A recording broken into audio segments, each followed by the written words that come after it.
Hello and welcome to the latest episode of Higher or Lower, brought to you by oddschecker, Sporting Index and SpreadX.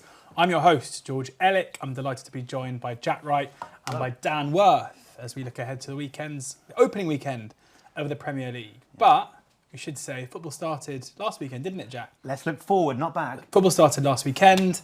It was the first time that we've seen the clash of the two biggest teams that play in yellow in the world. That's true. Between Oxford and Norwich. First time I think we played in the league for over 25 years. Yeah. You didn't go to the game because you're a fair weather fan. I had a wedding to go to. And I went to the game because I'm a diehard. Indeed.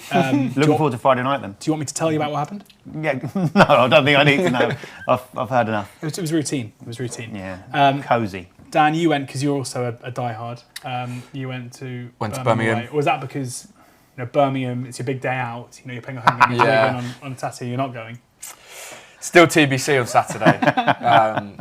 No, start of the season, lots of excitement, so you've got to be there to support the boys. And a good day out. I mean, shame to lose, not lose 3 points. Felt like a loss by the sounds of it. It did feel like a bit of a loss. Reading's Cup final. If you don't go on Saturday, will you admit on your new Reading podcast that you didn't go to the game on Saturday? I'm just very happy that you shouted it out. Because you want to eat pasta. I'm going to the game on Saturday, it looks like, doesn't it? Dan, you will have to stop learning to talk to George prior to recording. Ever. Ever. We're going to have one of those like Frosty where we get here and Dan just sits in the corner. It's ever since I saved his phone number. That was I forgot about that. That was outrageous. Anyway, yeah, the I was going to say the proper stuff, that would really be off brand. Don't downplay it. The other stuff, the stuff that most people care about starts this weekend, and this is the show where we look at the spread betting markets on Sporting Index and SpreadX, take the midpoint, and we say if we think they will end up being higher or lower. This is spread betting, so make sure if you go to the SpreadX or Sporting Index site, you can find out how spread betting works. But just to give you a brief explainer, if the goal line is, for example, 2.1 to buy, and you were to buy, and it would make up 3, you would win 0.9 times your initial stake. If it was to make up 1, you would lose 1.1 of your initial stake. So you can see there that depending on your stake is how much you win or you lose, and losses can exceed your initial deposit. So make sure you do your research in spread betting before you get involved. But let's get into it. And there are 2 games live on Sky on Friday night.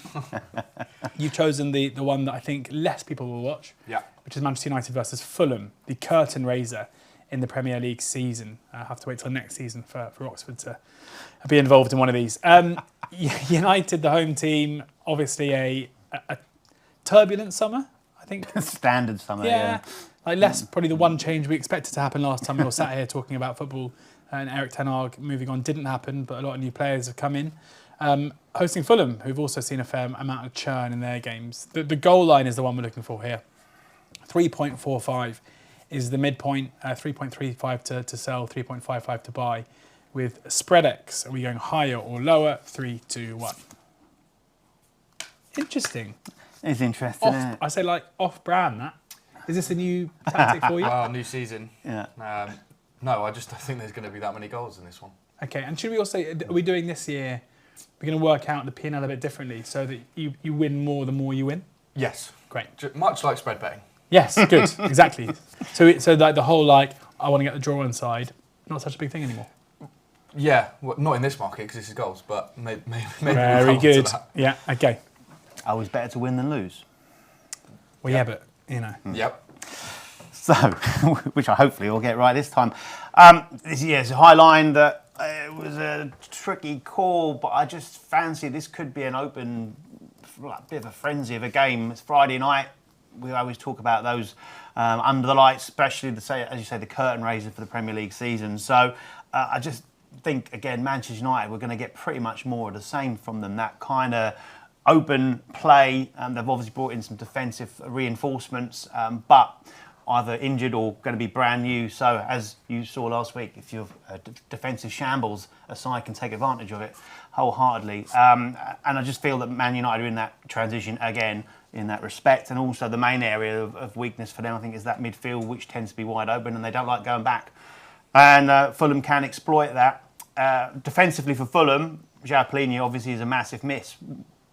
Made the most tackles in the Premier League last season, so I think they'll be defensively weaker. And we could see a little bit of an end-to-end game. I think for Fulham, in 8 months' time, we could be sitting talking about the signing of the season. And for me, that is Emile Smith-Rowe. Wow. That's bold. Yeah, I really, really like the signing, and I think it's a great move for him to go to Fulham, where he's going to get, while fit, and touch wood, he does stay fit. I think just forget how sensationally kind of burst onto the scene. A few years ago, obviously made 3 England caps, felt like he had more than that, but it just, the injuries kind of came at the wrong time, just as Arsenal's trajectory went through the roof. So Yeah. I think a move to Fulham is brilliant. I think it will be a brilliant goal-scoring midfielder in that system. And I think Fulham need to work out their defensive issues, but I think scoring goals won't be a problem, especially with the 2 up front that will probably job share a little bit, but both came to the good towards the end of the season. So, yeah, just feel there's goals in this one, and, get off to it on a high. I'm going to assist you for a tip. Emile Smith-Rowe goals, midpoint 6. In this game. Do you like that? Not in this game, no, in the season. Oh, right, yeah, I'm going. I'd definitely Yeah. buy that, yeah. I'd binge what his goal minutes are as well for this one, because I fancy him to get on the score sheet. Oh. 2 in 2 in pre-season. Come back to me. Thanks. Fair enough. Dan? Well, I disagree with that. Emile Smith-Rowe or the goals? Both. I, to be honest, I'd like to avoid commenting on Emile Smith-Rowe because I just don't know. Like he barely played over the last 2 seasons, probably. Yeah. So I would feel undereducated in giving anyone a steer on that because I just don't know. But with this one, I do know. I don't. But I do think there's not going to be more than 3 goals. I just can't see it. And the last 6 between these two prove that. It's only copped once in the last 6, and that was the FA Cup meeting where, well, Fulham decided to do their best to get everyone sent off and then concede 3 goals. Average of 2.6 goals in the matches between these two sides in the last 6. So much unknown, right? Like, De Ligt's going to come in for Man United, or looks like he will. Is he going to be any good? I don't know, the way Man United usually go. Is he going to come straight into the team? Yeah, I read I think some. he has Really? to, yeah, I think he has to. Yeah. Yeah, it's either him or Johnny Evans. Jevons. Yeah. So, yeah, so many question marks, and I feel more comfortable going fewer than 4 than No Anthony goal? above. Well, I mean, there probably will be, and then my pre-season What's your spread on Anthony minutes played in this game? Midpoint of 16. Interesting. I'll be a seller. I think, well, for United, it feels like this season, if they're going to sort out their issues from last season, they have to have been focusing on some kind of defensive shape over the course of the summer. The fact they brought in 2 centre-backs, albeit one of them's injured for this one, suggests that they understand that. And like opening day, like Fulham with a fair amount of new players, basically until we see these teams and how they're going to set up, I think at like a 3.5 midpoint, I'm always going to sell, because I think you can kind of like write off a bit of last season, because United just cannot be as bad as they were defensively. If the United are as bad as they were defensively last season, they're not going to finish anywhere near the top 6. Like, no chance. I've got 9th. Yeah. And also like looking at the predicted teams that are generally doing the rounds, it seems like they're not going to learn from the FA Cup final, and they're going to play Casemiro, Mino and Fernandes, which for the most part was not particularly successful for the back end of last season. So I think until they sort that, that's where the problems are. Mainly, whoever's in defence is going to be overworked and underpaid. And yes. So I'm going lower there as well. On to the return to the Premier League for Ipswich Town. It doesn't get much tougher than hosting Liverpool, albeit this is the first game in the post-Klopp era with Arne Slot having taken charge. A lot of Liverpool fans are not particularly happy with their transfer dealings so far this summer. Rumours still swirling that Luis Diaz might be moving on as well. Time of first goal is the mark we're looking at here. So this is when the first goal is scored in the game. If we're going lower, 29.5 is the midpoint. So lower means a goal basically within the first half an hour. Higher is a goal after the half an hour mark, effectively. So we're going higher or lower. 3, 2, 1. All lower. Full house. All lower. Dan, you hate goals this season. No, you like goals. This is good. Sorry. I'd say this is a pro goals. Sorry, it's a pro goals. Well, no. Makes up. Yeah, well, I didn't think of that. I think Liverpool are going to score in the first half an hour. Fine. Okay. Cool. I mean, that is literally my thought. This. Why? Spread. So not Ipswich scoring? Mm. So can we avoid it if Ipswich score first in the first half an hour? No, I want the win. Like this spread is, as you'd expect on day one, is bang on the average of time of first goal scored in any game in the Premier League last season. So, yeah, they've obviously looked at that and gone with it. I just think, I guess actually now's my time to talk about it. I don't know if we were going to do this at the end, but I write the script so I can decide. Yeah. My tip of the week is Liverpool supremacy here. So I think Liverpool are going to dominate. Why are you hating Ipswich so much? Do we have to do that? Yeah. I knew those messages would pay off. It doesn't have to be that I hate... Yeah. I've got Jack's back here. No, it doesn't have to necessarily be that I hate Your nap Ipswich. of the week is getting with the Liverpool side away at one of the most dominant home teams and you haven't even seen Liverpool play under a new manager yet. Yeah. It feels very anti-town. Well, I mean, I'm slightly concerned by Ipswich's attack is one of the key things here. A lot of injuries. Yeah, a lot of injuries. And I just think they're going to have to put a lot of faith in inexperienced at the level players, Hutchinson, Delap, etc. I don't necessarily see... In fact, I can just say I don't see Ipswich scoring here. So I think Liverpool win. I can see them scoring early, which is the market that you said, and more than 2. So I think, it's a buy at 1.75 on the supremacy. So I'm pretty happy for that. And look, it'll be a great day out for Ipswich, regardless. Oh my God. Even if they lose 5-0, they're still going to go home pretty happy. I don't think they will do. You know? No. They'll be bottom after the first 2 games as well. But anyway, that's I kind of fancy Liverpool. Sorry, I fancy Ipswich to get something from this game, like quite strongly. Like this is a Liverpool side who lost a manager who you have to, give credit for being one of the most pivotal managers in recent times. Like it often is very difficult for whoever comes in, not only to get things going immediately, but also long term. Where often managers who come in after this don't really succeed and end up not having the time in order to do so. I think away at Ipswich is, for so many reasons, like the worst possible game for them to start with, because a lot of people like yourself will assume this should be a game that they win easily, and I don't think that's the case. I think Ipswich are here on merit. I think if you compare what Ipswich have done in the transfer market to the teams they've been promoted with in Leicester and Southampton, they spent way more money, which isn't always necessarily a good thing, but I think they brought in quality. Retaining Hutchinson is massive. Talked this morning they're getting Calvin Phillips in, which I can't say I love because I don't think he can really move anymore. But Jacob Greaves is a really good signing. Interested to see what Liam Delap does under Kieran McKenna. And their home form has been brilliant over the last couple of years. And Portman Road has been somewhere to go to for goals. So my reason for going under here is that I think if Liverpool do come into this a little bit half-baked, I think Ipswich are a side that can really punish them. I could see Ipswich are so aggressive out of possession that it should be really end-to-end. And I think it's not beyond the realms of possibility that either of these teams take the lead early. So rather than this being just a pro-Liverpool stance, this is me just thinking it's going to be a really open game. And Ipswich have it within them to bloody Liverpool's nose if they do turn up half-baked. Yeah, much the same reasons, really. I think this is a game where both teams can score. I expect both teams to score, so therefore it does help out when you're looking for an early goal that it can come at either end. And so, yeah, I think Ipswich, as far as the crowd's going to be absolutely at its peak for this game. It's one of the games they look forward to, and it's the first game of the season, first time back in over 20 years. Everything, it ticks the box for this being an atmosphere. Also, the cliche banana skin, being the early kick-off on a Saturday lunchtime as well. So it's all there for it, and I am really interested to see what Arne Slot's Liverpool looks like. It's supposed to be a fairly seamless transition on paper from what we'd seen before. But as you say, to follow Jurgen Klopp is like we saw how difficult it was following Arsene Wenger.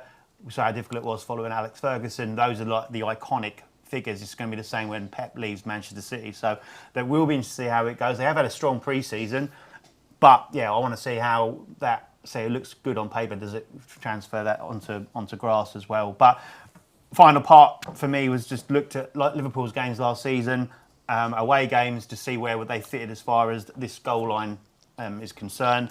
Very, very tight. 9 were higher, 10 were lower. Against the newly promoted sides, 2 were higher, 1 was lower. So it is a real kind of bit of a pick-em opportunity. But I do fancy, I say, with Ipswich method, that we should see an early goal. Yeah, agreed. On to our third game previewing here. This is West Ham United, a new look West Ham United against Aston Villa, who of course had such a brilliant season last season. We're looking at the supremacy market here. So this is the amount of goals that the favourite will beat the underdog by. It is very tight here. 0.1 is the midpoint with West Ham over Villa. So West Ham just about favourites. Last season, this would have been a big one where I think we all would have gone lower because get the draw on side. Whereas now, if we are gaining on the margin that you win by as per spread betting, it's not quite as important, I would say. Anyway, West Ham over Villa supremacy at 0.1, higher or lower with spread X, 3, 2, 1. Tried to put you both away, didn't succeed. No. I'll go first. Yeah.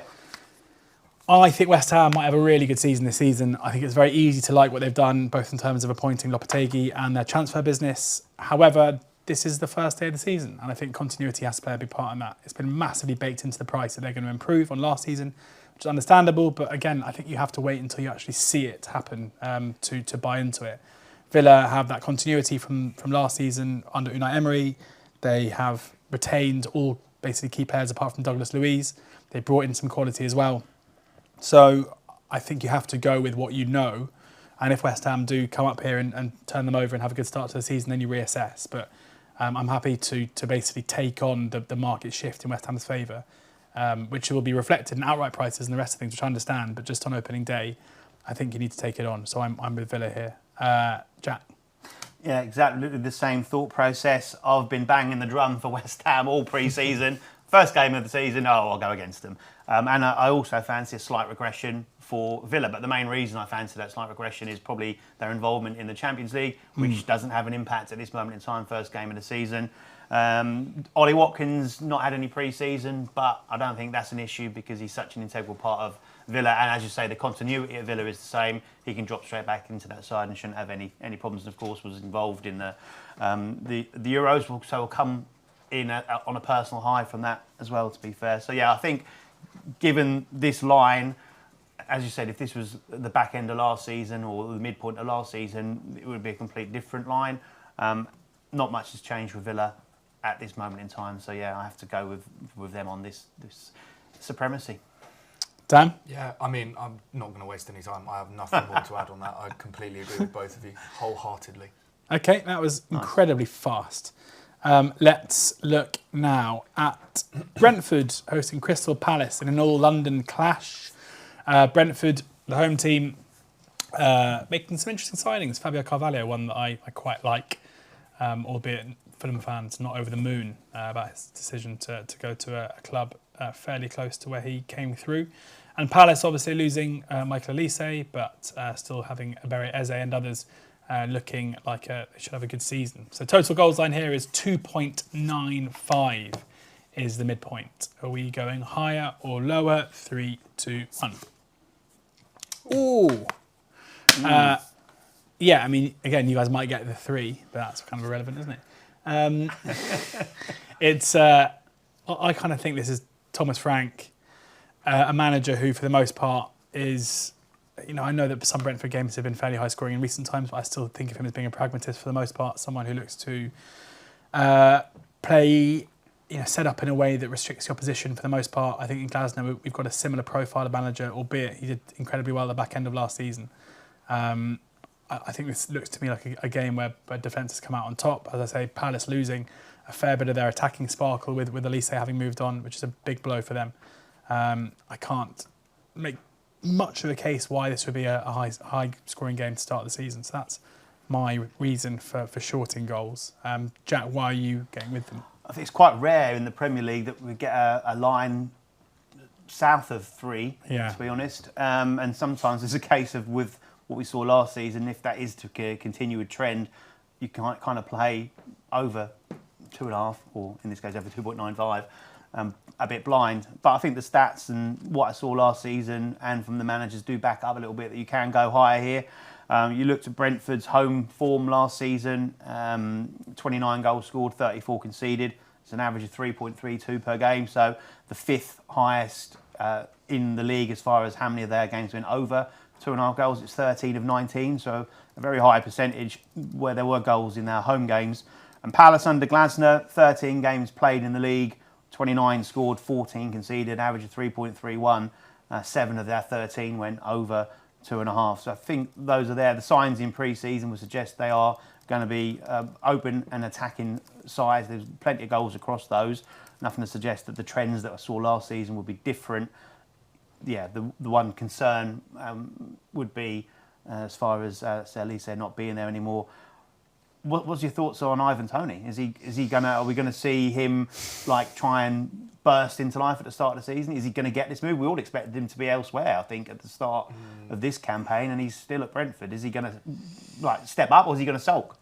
It's hard to know, isn't it? I mean, I think for his sake, it's hard in my mind to see him sulking now with 2 weeks left of the window, because he's really making a rod for his own back, especially given how much football he missed last season anyway. Yeah. So I expect he's probably available and he'll look to make amends if the move doesn't happen. But it's pretty obvious to everyone involved that he doesn't want to be there anymore, isn't it? So, yeah. But like they've got decent enough attacking players anyway, so I wouldn't be overly concerned. Yeah, well, it won't harm his stock to have a good performance here, will it? I've mainly gone higher here because I think both teams score, which I appreciate will not do the job on its own. 1-1. Yeah, it could well be.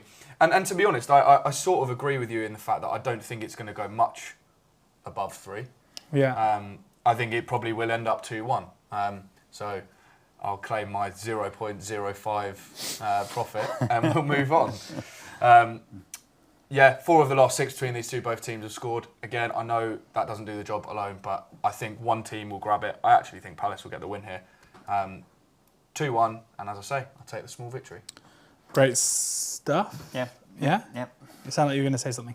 I was going to ask a question about Mateta because he's obviously been at the Olympics. Do you think he's going to be able to come back in and slot straight in up top, or will it be an alternative? Oddson. Oddward. Yeah, probably ease him in, you'd think. Although he's obviously in decent nick at the moment. Yeah. Arguably the most interesting tie of the weekend comes at Stamford Bridge. Chelsea hosting Manchester City. Enzo Maresca's first game in charge of Chelsea, taking on his former boss, Pep Guardiola. City over Chelsea supremacy here is 0.65 is the midpoint, so 0.55 to sell, 0.75 to buy. I'm intrigued to see how this is going to look visually, given the way that Chelsea have been setting up in pre-season, the way that Enzo Maresca likes his teams to play. We're going higher or lower here. City over Chelsea. 3, 2, 1. Jack. Yeah, no way. Yeah, wow. I know. What? Yeah, I know. Don't tell me you like Chelsea. No, I don't. No, fine. No, I don't like Chelsea. No. You're generally stunned by it. Wow, you're still holding that pose. I can't. That's like a cover drive. There, I can't believe that. But I'm excited to hear why. Well, it's probably the fact that I'm just fading City at the moment a little bit. I'm just not 100% convinced by them. Do tend to start a little bit sluggish. If you want to get against City, then the first half of the season is the time to do it. Obviously, the noise is coming out from Pep as far as them being undercooked ahead of it. Kind of saw that with a draw against United in the Community Shield, although that's a glorified friendly, really, isn't it? But yeah, I just feel that Chelsea kind of have a little bit of like last season we saw 2 draws and a couple of crazy ones, a 1-1 where Chelsea could have won at the Etihad with, I think it was a Rodri late goal, salvaged a point for City, but a crazy 4-4 draw at Stamford Bridge last time round. So I think with Chelsea, it seems to me they seem to, even last season under Pochettino, they got up for the games that were like the bigger games, as if the players kind of went, oh well, we want to perform well in this one, and then it sort of fell apart around that. And I just feel this could well be a similar thing here. I've got not much pro Chelsea, other than the fact they've got a lot of good attacking talent. I think they will score against City. It's then a case of how will City respond to that. Haaland obviously did well against them in that pre-season friendly, but I think Oscar Bobb's injury is a bit of a blow for him because he was looking to come in there and they were going to ease Foden back in. So a few issues I think for City, and obviously of course that the news this week as far as how that will impact, I'm not sure, but the fact that the case, the charges have been brought forward, I think there's just enough discontent and uncertainty around City at the minute for me. City need 3 points to stave off relegation, don't they? Yeah. They probably do, yeah. They'll be slashed from there, 16-1 if they get 8-1 defeated. 8-1 in places. Wow. I reckon. There's got to be a chance if they get done, they just say like, no, we're not playing. I hadn't actually considered that. Maybe, yeah. Dan, how do you see this going? Well, I don't know. Like, generally, the conversations that I've been seeing are all favouring Arsenal this season, and I feel like a lot of people, and I'm not saying you're doing this, Jack, but a lot of people are doing Man City a bit of a disservice here. Like, they are one of the best teams we've ever seen in the Premier League, and I think, and I could probably lay my hat on this actually, if they ever only need to win by 1 goal to make a profit, I'm buying. And Chelsea... What, even Arsenal away? Yeah, fair, all right. To be fair, I don't want to make that call now. Yeah. And you'd lost this game twice last season.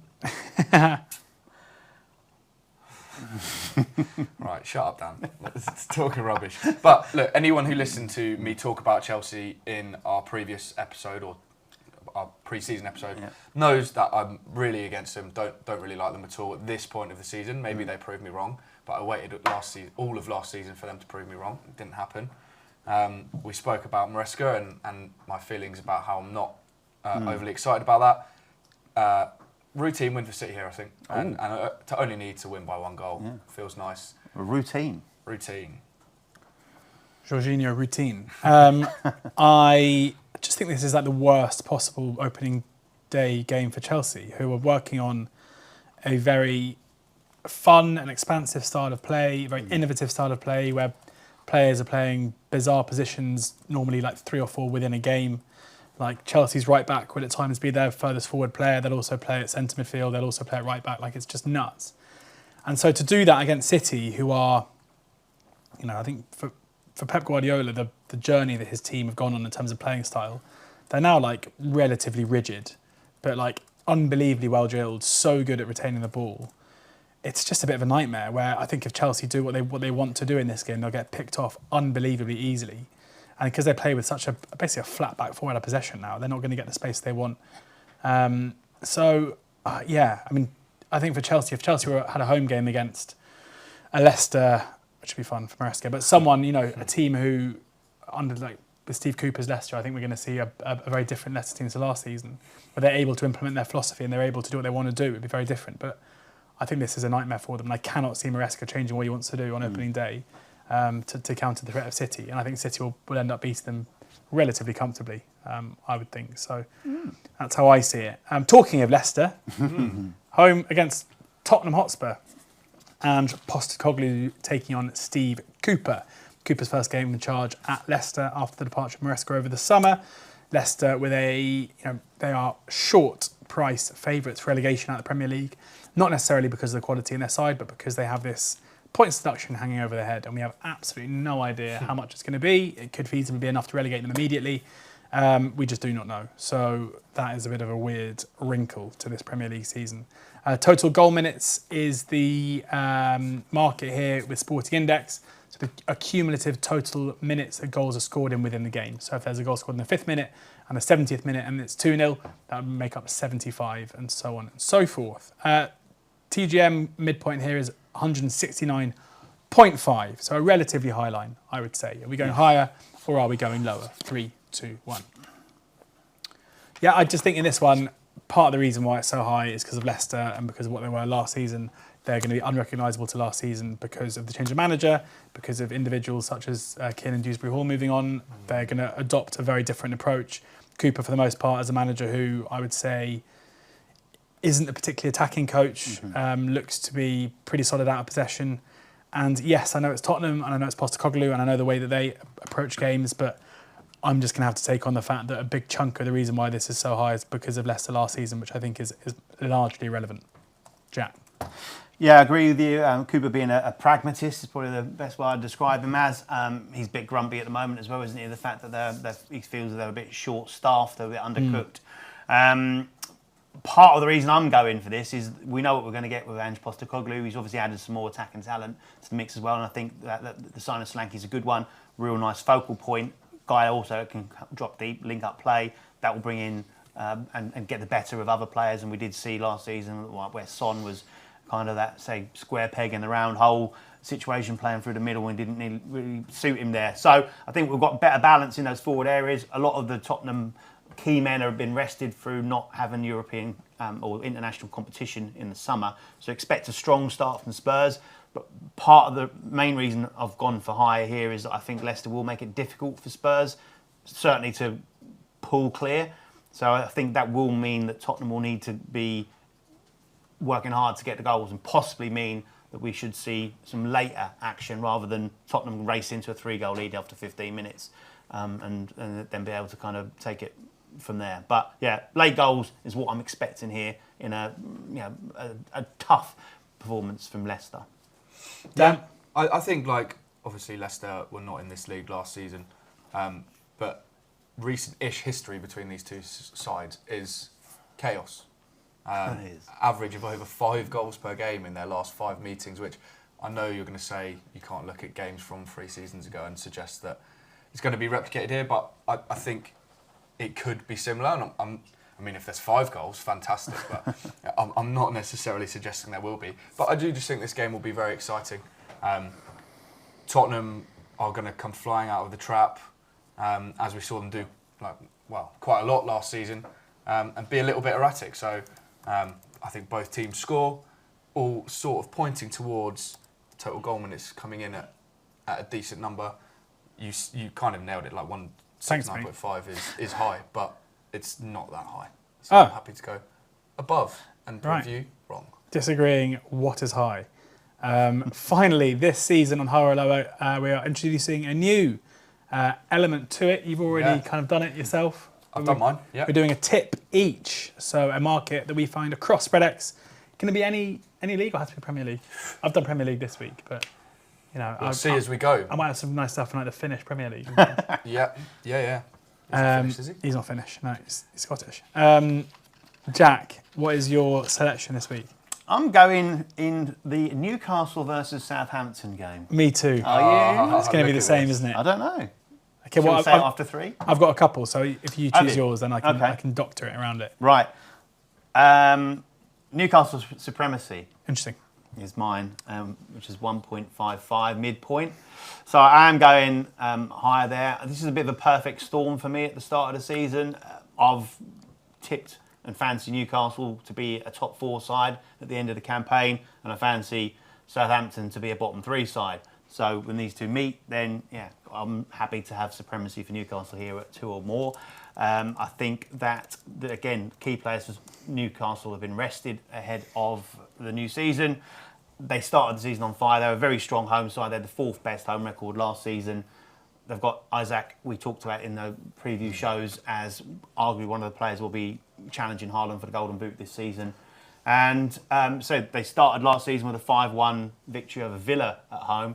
And I just think that, I think there was 8 of the first 9 that they won at home. And I'm pretty convinced you know what you get from them at home. So I'm expecting that against Southampton's side. So I'm concerned how Russell Martin will set up. He apparently says he's got a couple of tricks up his sleeve about his style of play. I think he's playing poker there, and I'm going to call him all in on that one. So I don't believe him. I just feel that their style of play will be a danger in the Premier League, and especially at St James's Park. But I kind of think if he is right, I mean, they changed their style of play very well in the playoff final against Leeds, in fairness. But I think either way, I want to get with Newcastle. Either they're going to continue to play out from the back, in which case they'll get caught out, or they're going to completely change their style of play, which I don't think they're really drilled to do. If you look at Newcastle's recent home games, they beat Sheffield United 5-1 in April. They beat Spurs 4-0. They beat West Ham 4-3. They drew 4-4 with Luton. They beat Chelsea 4-1. They beat Palace 4-1. This is all last season. I'm going to introduce you to a market called Goal Rush. Oh, right? Goal Rush. So Goal Rush is where it's Newcastle Goal Rush. If they score no goals, it's 0 points. 1 goal is 10 points. 2 goals is 20 points. 3 goals is 33 points. 4 goals is 50 points. 5 goals, 70 points. 6 goals or more, 100 points. So like the more they score, the more it goes up. And I'm buying Newcastle Goal Rush at 32. So like tiny profit if they score 3. But obviously if they do steamroller them, then I think it goes up pretty quickly. Because I think, as you say, if Saints do set up and if Saints do try and play out from the back, I think Newcastle will punish them continually over and over. And if Newcastle go ahead in this game, they're going to have to draw Southampton out, and they will, I think, just batter them. We saw them do it loads last season. I'm very keen on siding with Newcastle goals in that game. Nice. You've gone for a more volatile market than Jack and I, so you should, if you're correct, Be way ahead of us. Well, unless there's only 3. Or 0. And if there's 3, I win a point. True. Maybe we all just win 1 point this week. That'd be nice. What was your other bet? That's it. Oh, you said you had 2. Well, no, I was also looking at the first Newcastle goal market. Okay. But that's I'm gonna do the goal. First Newcastle goal midpoint is 36. Yeah. Which again, I think they could go ahead fairly early Yeah, if it's. I like that. I like that bet as well. There we have it. That is the first episode in the regular season of Higher or Lower, brought to you by Oddschecker, where you can find all your fixed odds betting needs, and then of course Sporty Index and SpreadX. If you haven't got an account with either of those, do check out their new customer offer. Click on the link in the description below, and do remember that losses can exceed your initial deposit. Check out whoscored.com, where you can find all of the stats that will inform your selections over the course of the weekend as well. Thank you to Jack. Thank you. Thank you to Dan. Thank you. We'll be back again next week to have a look over our picks and look ahead to the second weekend of the Premier League. Please ensure that you gamble responsibly.